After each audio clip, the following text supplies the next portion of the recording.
makin maju dengan pasangnya airconnya. Dompet kita pun ikut kesejukan.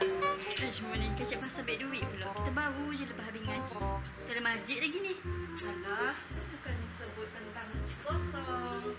Tapi saya sebut tentang dompet kosong. Betul lah tu belakang. Jadi ke kau nak sambung belajar? Tak tahulah. Aku boleh dah surat tawaran tu. Tengah mikir juga lagi ni. Saya lah, masjid ni pun dekat dengan rumah kita ke. Lepas tu, mu pun sekolah lagi.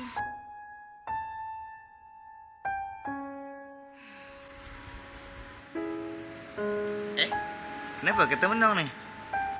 Lah, ada kau Bang Siak. Ingatkan keluar cari barang tadi.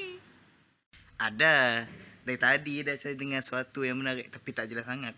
Yang suara kuat tu saya, bukan kamu. Sebenarnya saya dapat tawaran belajar.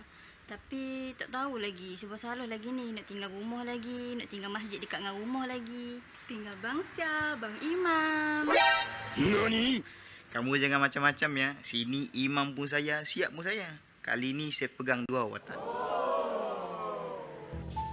Habis siap rasa gana Baiklah, begini ya.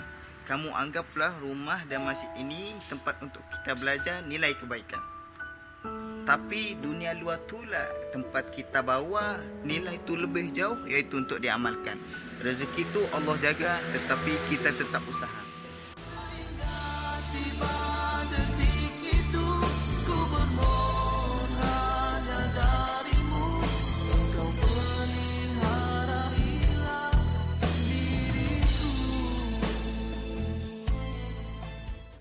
Jadi juga kopi di kafe masjid ni ke? Sedap lah. Bisnes ni lah akan bantu anak muda macam kamu sambung belajar dan sebagainya. Jadi kita minum ni bukan sekadar untuk menyegarkan, tapi untuk menyedekahkan juga. Betul tu. Tapi kalau dah berjaya nanti, jangan lupa pula jalan ke sini. Nanti kau dah kat situ, jangan lupa saya tahu. Jangan lupa hantar oleh-oleh, hantar gambar. Jangan hantar SMS pula.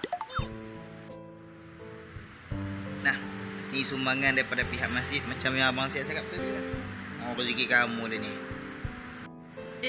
Kau tolong je kau. Yelah, saja je dia nak tunjuk dia pegang banyak watak. Ya, sudahlah tu. Ingat pesan ni. Kamu pergi belajar tu, niatkan sekali bantu agama, bantu masyarakat. Jangan fikir sangatlah siapa yang kamu tinggalkan. Tapi ingat, ramai yang tak jemu mendoakan. Alhamdulillah boleh awak sambung belajar. Dan saya akan sambung jual kopi di masjid dulu.